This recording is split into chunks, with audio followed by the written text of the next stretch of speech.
मेरे प्यारे दोस्तों, आइए आज से हम लोग अग्निवीर के भारतीय थल सेना जनरल ड्यूटी यानी जीडी का जो राम सिंह का किताब है उसका अभ्यास पेपर हल करेंगे। हम लोग प्रतिदिन एक पूरा सेट हल करेंगे जिसमें से आपको पूरे सब्जेक्ट का मिलेगा। एक वीडियो में आपको जनरल विज्ञान रहेगा, गणित रहेगा और रीजनिंग रहेगा, दूसरे में आपका सामान्य ज्ञान रहेगा। तो आज शुरुआत करते हैं। आपको प्रतिदिन 2 वीडियो मिलेंगे, एक अग्निवीर से संबंधित, एक अन्य गणित से संबंधित, और दोनों वीडियो को आप ध्यान से देखें और उसे शेयर जरूर करें ताकि जो भी बच्चे गणित में कमजोर हैं उनकी गणित सही हो सके। ये मेरा पूरा प्रयास रहेगा और आपका सहयोग जरूरी है। आइए शुरू करते हैं। पहला सवाल आपके सामने दिख रहा है। आप अपने साथ कापी पेन लेके बैठे, हमारे साथ साथ सवाल को आप लगाएं और देखें उसका सॉल्यूशन। पहला सवाल है, ए किसी कार्य को 8 घंटे में पूरा करता है जबकि बी उस काम को अकेले पूरा करने में 16 घंटे का समय लेता है। ए और बी मिलकर इस कार्य को पूरा करने में कितना समय लेंगे? तो इसको पहले हम लोग बेसिक से करेंगे। ठीक, ए किसी काम को 8 दिन में करता है, 8 दिन में करता है, इसलिए 1 दिन का काम 1/8। ठीक इसी प्रकार से बी किसी काम को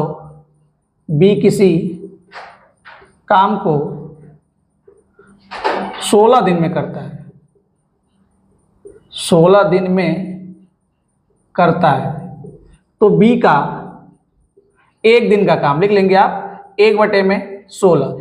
इसलिए ए और बी दोनों के 1 दिन का काम निकालेंगे। 1 दिन का काम आपका हो जाएगा 1/8 प्लस 1/16। एलसीएम लोगे आप तो 16 हो जाएगा।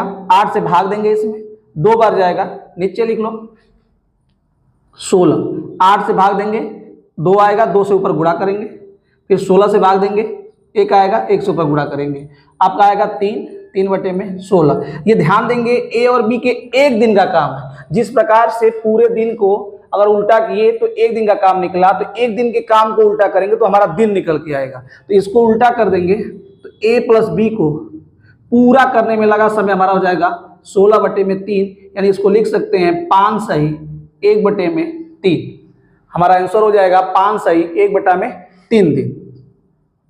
ठीक है, ये पूर्ण रूप से बेसिक है आपका। ये क्यों यहाँ पे 1/8 होता है, ये आपको जो वर्क और टाइम का वीडियो इस क्लास का मिलेगा टॉपिक वाइज, उसमें आप देख सकते हैं। तो ऑप्शन नंबर ए आपका सही हो जाएगा।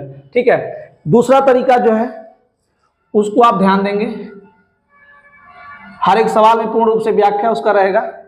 पहले आप ध्यान रखेंगे, कहीं भी हमें अगर कार्य निकालना हो तो कार्य बराबर होता है क्षमता गुणे समय। ये आप साइंस में पढ़े होंगे। कार्य बराबर होता है क्षमता गुणे समय, और क्षमता का मतलब होता है एकांक समय का कार्य, एकांक समय का कार्य। ध्यान समझिएगा, कार्य बराबर होता है क्षमता गुणे समय। क्षमता का मतलब एकांक समय का कार्य। एकांक समय का मतलब एकांक दिन, एकाध घंटा, एकाध मिनट, एकाध सप्ताह, जो भी हो एकांक समय कार्य होता है। तो इसमें ध्यान देंगे। एक चीज और, पहला इसको आपको याद रखना है कि कार्य बराबर होता है क्षमता गुणे समय, और दूसरा हमें यह ध्यान रखना है कि जो आपका कार्य हमें मानना होगा, कार्य के मानने का काम होगा, वहां पे जो दिन दिया रहेगा, दिन का हम लौसा लेंगे, दिन का लौसा। कार्य जब भी मानना होगा तो दिन का हम ले लेंगे लौसा। बस इस बात को ध्यान रखेंगे, हमारा काम हो जाएगा। यहां से फिर से देखिए, कार्य बराबर क्षमता गुणे समय। क्षमता निकालना होगा, कार्य में समय से भाग दे देंगे। समय निकालना होगा, कार्य में क्षमता से भाग दे देंगे। कार्य निकालना होगा, क्षमता में समय का गुणा कर लेंगे। इसको ध्यान रखेंगे, सवाल तुरंत हम लोग लगाएंगे। अब देखिएगा, ए जो है हमारा जो काम कर रहा है आपका 8 दिन में कर रहा है, ये हो गया आपका दिन, दिन का मतलब समय। ठीक, और बी जो है आपका 16 दिन में कर रहा है, बी आपका 16 दिन में कर रहा है। तो अब ध्यान दीजिएगा, अभी आपको हम बताएं कि जो कार्य टोटल मानना होगा, इन दोनों का एलसीएम, दिन का एलसीएम कितना हो जाएगा 16। ये हमारा हो गया कुल कार्य, कुल कार्य। अब ध्यान दीजिएगा, हमें पूछ रहा है कि ये दोनों मिलकर कितना समय लेंगे, दोनों मिलकर कितना समय लेंगे, अर्थात हमें समय निकालना है तो कार्य मालूम होना चाहिए। कार्य हमारा हो गया 16। अब हमें कार्य मालूम चल गया तो क्षमता मालूम होना चाहिए। समय निकालना है, क्षमता से भाग देंगे। क्षमता का दोनों का क्षमता लेंगे, क्योंकि जिसका कार्य निकालना होगा, जिसका क्षमता निकालना होगा उसका समय उसका कार्य लेंगे, जिसका कार्य निकालना होगा उसका क्षमता उसका समय, जिस व्यक्ति का निकालना होगा। यहाँ पे हमको समय जो पूछा है ए और बी दोनों का पूछा है, तो क्षमता भी ए और बी का लेना होगा। तो पहले हम क्षमता निकालते हैं। अभी आपको हम बताएं क्षमता बराबर क्या हो जाएगा, कार्य बटे में समय। कार्य आपका 16 है, बटे में समय करेंगे तो यहाँ पे आपका क्षमता निकल के आ जाएगा आपका 2। ठीक, अब बी का क्षमता निकालेंगे तो बी का समय कितना है 16 और कार्य कितना है 16, तो 16 में 16 का भाग देंगे तो क्षमता कितना आ जाएगा 1। अब ध्यान दीजिएगा, ए और बी दोनों का समय पूछा है तो दोनों की क्षमता कितनी हो जाएगी, दोनों की क्षमता हो गई 3, दोनों की क्षमता 3 और कार्य कितना है 16, तो आपका क्षमता हो गया 3, कार्य हो गया 16। हमें चाहिए समय, तो समय बराबर आपका हो जाएगा कार्य बटे में क्षमता। तो कार्य हमारा 16, क्षमता आ गया 3, कितना हो जाएगा 5 सही 1/3। तो इस सवाल को आप हमें उम्मीद है कि समझ गए होंगे। तो कोई भी सवाल ऐसा आएगा हम लोग इसी प्रकार से करेंगे, बेसिक करेंगे तभी वही आएगा, इससे करेंगे। इसमें बस आपको 2 सवाल कार्य समय का जो भी सवाल है, मुख्य रूप से 2 चीज ध्यान रखेंगे आप, तो हर सवाल आपका आसानी से लग जाएगा। इस सवाल को आप नोट करते रहें, वीडियो रोकें और सवाल को नोट करें। ठीक है, आइए देखते हैं दूसरा सवाल।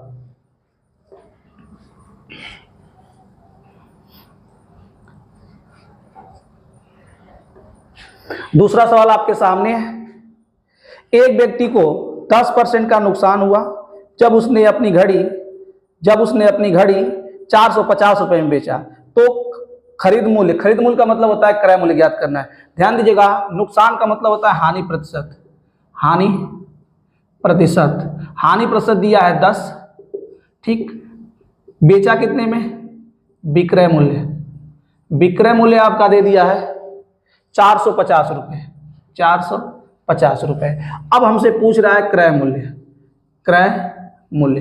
पहले पूरा प्रत्येक सवाल का हम लोग पूर्ण रूप से बेसिक देखेंगे, उस पर डायरेक्ट लगाएंगे सवालों को। अब ध्यान सुनिएगा, हमें क्रय मूल्य चाहिए, और क्रय मूल्य, विक्रय मूल्य और हानि में जो संबंध होता है आपका होता है क्रय मूल्य।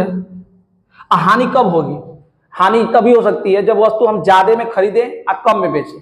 तो जब हमको हानि निकालनी होगी तो हानि निकालने के लिए क्रय मूल्य में से विक्रय मूल्य को घटा लेंगे, तो विक्रय मूल्य घटाने के बाद जो आएगी राशि वही हमारी हो जाएगी हानि। तो इस फार्मूले में रखकर हम अपना क्रय मूल्य निकाल सकते हैं। क्रय मूल्य हमसे पूछा है, विक्रय मूल्य का मान दिया है 450 रुपए। ये पूरा बेसिक, पहले बेसिक देख लीजिए फिर डायरेक्ट हम लोग लगाएंगे, 1-2 लाइन में तुरंत हल हो जाएगा। हानि हमें मालूम नहीं है लेकिन परसेंटेज दिया है, और एक बात हमेशा ध्यान रखेंगे, चाहे हानि परसेंटेज हो चाहे लाभ परसेंटेज हो, हमेशा क्रय मूल्य का होता है। क्रय मूल्य का हानि या क्रय मूल्य पर लाभ जो भी होता है। तो अगर क्रय मूल्य को हम मान ले यक्स, तो हमारी हानि हो जाएगी, हानि जो होगी यक्स का 10% हो जाएगी। तो यक्स का मतलब गुणा 10 बटे में 100, कटाएंगे तो आ जाएगा यक्स बटे में 10। अब हमारी हानि भी मिल गई, हमें क्रय मूल्य भी मिल गया। अब विक्रय मूल्य दिया है, इसमें रख के हम हल करके यक्स का मान निकाल लेंगे। ठीक है, क्रय मूल्य का मान दिया है आपका यक्स, विक्रय मूल्य 450 और हानि हमारी आई है यक्स बटे में 10। पक्षांतर करिए इसको, यक्स माइनस यक्स बटे में 10 बराबर 450। एलसीएम लेंगे, 10 यक्स माइनस यक्स बराबर 450। ठीक, यहाँ पे हो जाएगा 9 यक्स बटे में 10 बराबर 450। 9 से कटा देंगे इसको, 50 बार में कटेगा, तिर्यक गुणा कर देंगे यहाँ से, यक्स का मान आ जाएगा 500, यक्स का मान आ जाएगा 500। कितने में खरीदा, 500 में, बेचा कितने में 450, तो हानि तो होगी ही, और कितने परसेंट की उसको हम लोग ज्ञात कर लेंगे। ठीक है, इसको आप लोग नोट कर लिए होंगे। अब देखिए इसको डायरेक्ट हम लोग कैसे लगाएंगे। एक बात हमेशा याद रखिएगा, चाहे क्रय मूल्य हो और जो आपका हानि या लाभ होता है हमेशा क्रय मूल्य पे होता है। ठीक, तो जो हानि दिया है आपका, हानि जो दिया है, हानि दिया है 10%, इसको भिन्न रूप में लिखोगे आप तो 10 हो जाएगा। यानी कोई भी ये चीज है, ये जो भी हुआ होगा हानि 1, ये 10 पर हुआ होगा, और हमें मालूम है चाहे हानि हो चाहे लाभ हो क्रय मूल्य पर होता है। क्रय मूल्य को शॉर्टकट में सीपी लिखते हैं। ठीक, इसको लिख देंगे, ये हमारा हो गया क्रय मूल्य, ये हो गया क्रय मूल्य, और ये हमारी हो गई हानि, क्रय मूल्य हो गया, ये हो गया हमारी हानि। अब बताइए खरीदार 10 में 1 रुपए की हानि हुई तो विक्रय मूल्य कितना हो जाएगा? विक्रय मूल्य आपका हो जाएगा 9। और इस सवाल में जब भी ध्यान देना होगा परसेंटेज में, एक बात ध्यान रखेंगे, जिस चीज का मान दिया है, जिसका हकीकत वास्तविक मान दिया है, उसका हम लोग मान निकालेंगे और उससे तुलना कर देंगे। ये क्रय मूल्य को अगर हमने 10 माना, हानि 1 है, तो विक्रय मूल्य कितना हो जाएगा? 9। और विक्रय मूल्य का मान ही दिया है 450, यानी जो हमारा 9 रेशियो है ये 450 के बराबर है। तो हमें 10 रेशियो का मान चाहिए, तो 1 रेशियो का मान निकाल लेते हैं, 9 से भाग दे देंगे, 450 बटे में 9 कट के आ जाएगा आपका 50। तो कितने रेशियो क्रय मूल्य है? 10 रेशियो है, तो 10 रेशियो का जो मान हो जाएगा आपका हो जाएगा 500। तो इससे हम तुरंत सवाल कर लेंगे। लाभ दिया होता तो इसको जोड़ देते हैं, इसमें विक्रय मूल्य प्लस में हो जाता, हानि है तो माइनस में हो जाएगी। जिसका मान दिया रहेगा उससे हम तुलना कर लेंगे, तुलना करके अपना मान निकाल लेंगे। ठीक है, नोट कर लीजिए इसको।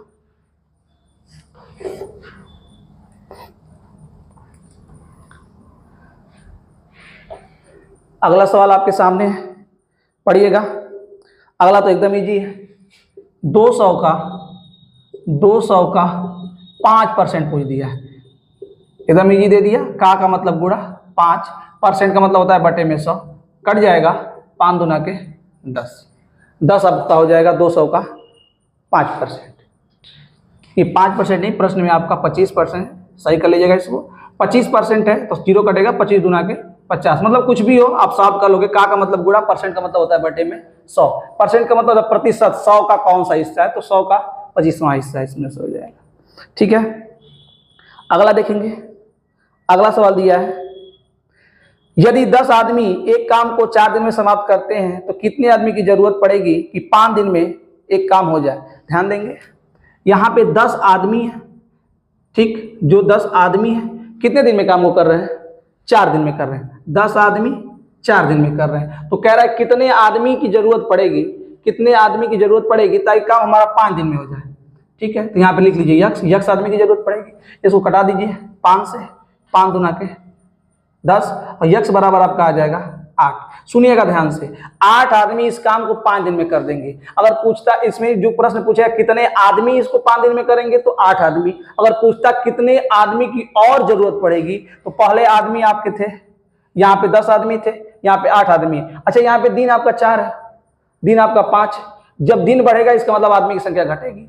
तो पहले 10 लोग थे, 4 ही दिन में कर दे रहे थे, अब 5 दिन में करना है तो आदमी की संख्या कम होगी, तो अब आदमी कितने हो जाएंगे? 8 हो जाएंगे। 8 आदमी इसको 5 दिन में कर देंगे, जो काम 10 आदमी 4 दिन में कर रहे थे। तो आपका ऑप्शन हो जाएगा उसका मान 8 आ जाएगा। कितने व्यक्ति? 8, ऑप्शन नंबर ए।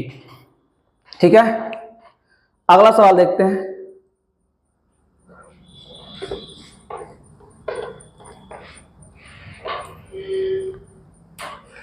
अगला सवाल आपके सामने है, 3, 6, 9, 6 का औसत। ठीक, पहले ध्यान दीजिएगा, औसत बराबर होता क्या है? औसत बराबर होता है कुल संख्याओं का योग, कुल संख्याओं का योग बटे कुल संख्या, कुल संख्याओं का योग बटे कुल संख्या। तो कुल संख्याओं दिया हुआ है आपका, संख्या सामने है आपके 3, 6, 9, 6, 3, 6, 9, 6, सबको जोड़ दीजिए। जोड़ने पे कितना आएगा? 9, 6, 15, 15, 6, 21, 21, 3, 24। अब कितनी है? 1, 2, 3, 4, 4 से दे देंगे भाग, औसत आ जाएगा 6। तो इन चारों संख्याओं का औसत आपका हो जाएगा 6। ठीक है, अगला सवाल।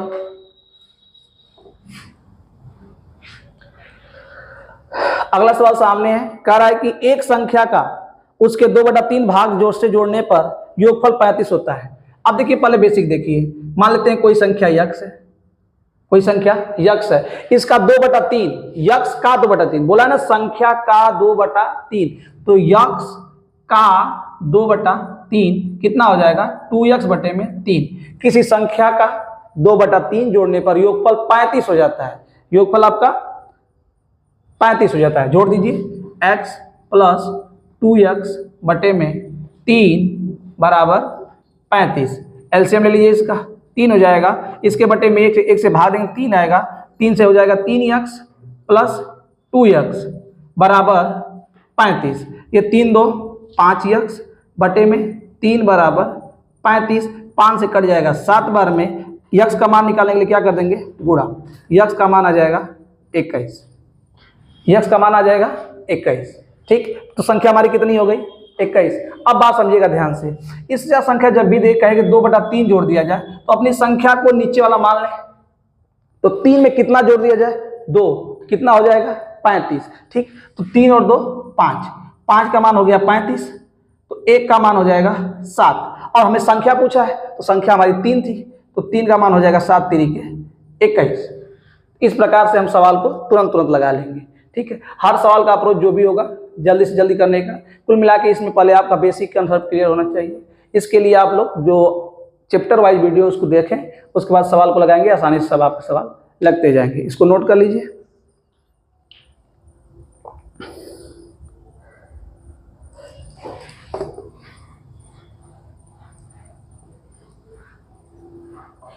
अगला सवाल है, रवि ने 8,000 रुपये में एक शर्ट खरीदा, क्रय मूल्य है, क्रय मूल्य आपका दे दिया 800 रुपये। ठीक, और 900 में बेच दिया, विक्रय मूल्य हो गया इसका, विक्रय मूल्य 900। तो यहाँ पे साफ साफ दिख रहा है, खरीदा 8 में, बेचा 900 में, तो यहाँ पे हो गया लाभ, तो लाभ बराबर हो गया आपका 100।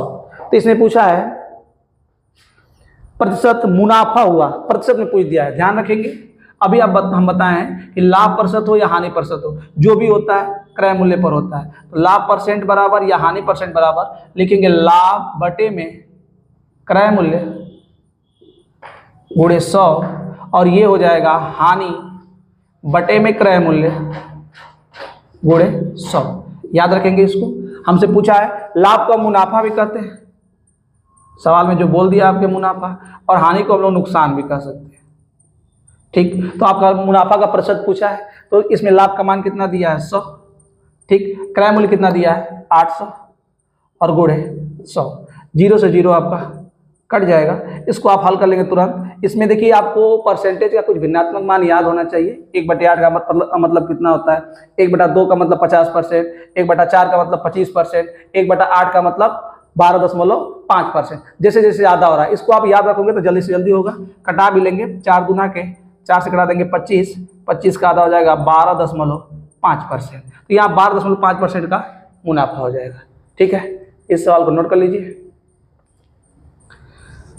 इसी प्रकार के पूरे सेट का सवाल आपको एक वीडियो में पूरा मिलेगा।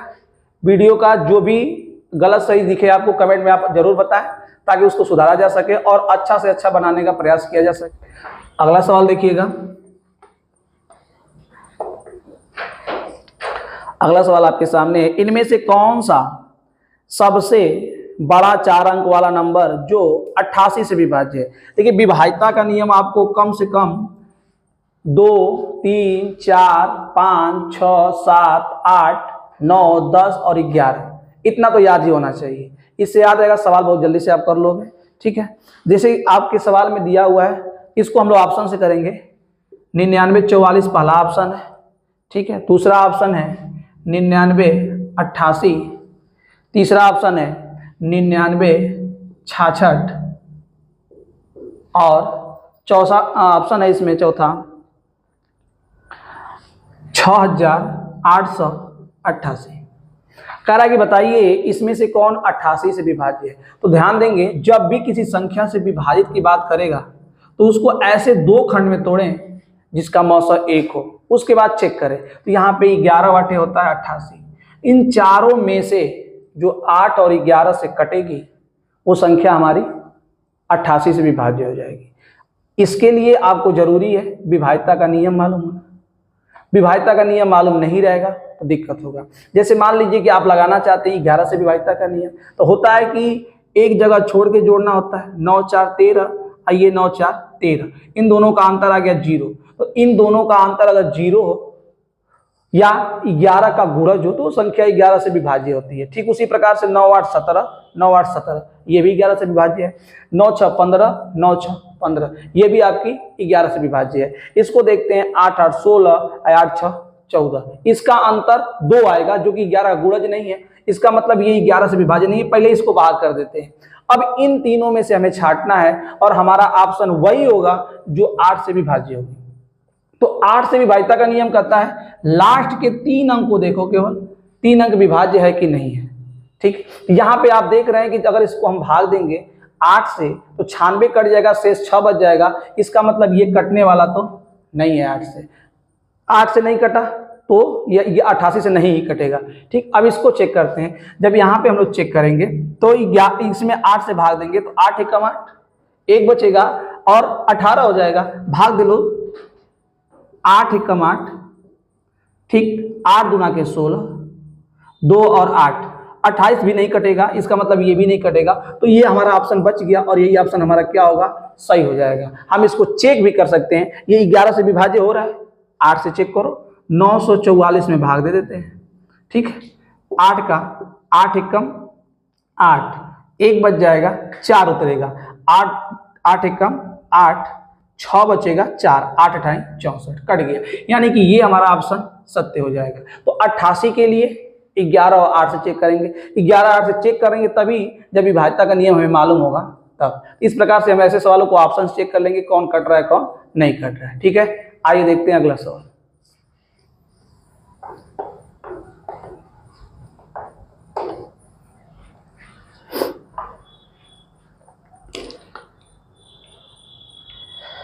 अगला सवाल आपके सामने है, x + y बराबर दिया है 4, 1/x + 1/y बराबर दिया है आपका 4। तो कह रहा है कि x³ + y³ का मान बताइए। ठीक है, ध्यान दीजिएगा, x + y का मान दिया है 4। अगर यहाँ पे थोड़ा सा आप दिमाग लगाओ तो एलसीएम ले सकते हैं। यहाँ पे एलसीएम लेंगे तो ये हो जाएगा y, ये हो जाएगा x बटे में xy बराबर आपका आ जाएगा 4।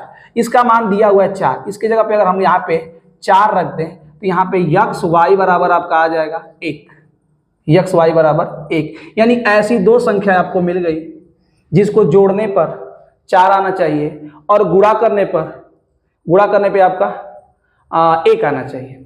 अब ऐसी संख्या सोचे और तुरंत मिल जाए तो ठीक है, वरना आपको फार्मूला भी याद होना चाहिए। इसका फार्मूला होता है x + y ब्रैकेट में x² + y² - xy। ये फार्मूला आपको याद होना चाहिए। AQ + BQ जो होता है सेम उसी प्रकार से होता है। x + y का मान हमें मालूम है, xy का मान भी हमें मालूम है, हमें x² + y² का चाहिए। अगर ये मालूम हो, अगर ऐसा ना मालूम हो तो इसको इस रूप में हम तोड़ने का प्रयास करेंगे। ध्यान देंगे, इसको हम लिख सकते हैं x + y का होल स्क्वायर बराबर x² + y² + 2xy, और यहाँ से हम x² y² का मान निकाल लेंगे।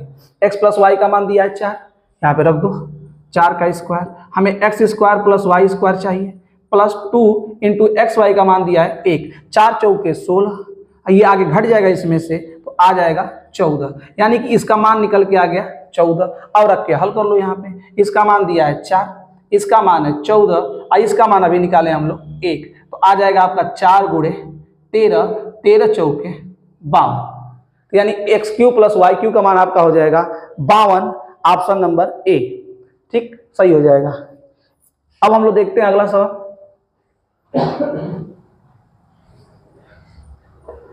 अगला सवाल आपका दिया है 80 से 20% अधिक संख्या क्या होगी। ध्यान दीजिएगा, पहले बेसिक फिर से 80 से 20% अधिक, तो 80 से 20% अधिक, तो हम पहले निकालेंगे 80 से, तो 80 का 20%, का मतलब गुणा, परसेंट निकालेंगे, 0 कटेगा 0 कटेगा, 8 दूना के 16, यानी कि 80 से 20% अधिक, 80 से, तो 80 का 20% 16 आ गया, इससे अधिक करेंगे, अधिक का मतलब जोड़ देंगे, 80 में 16 जोड़ देंगे, आपका आ जाएगा 96।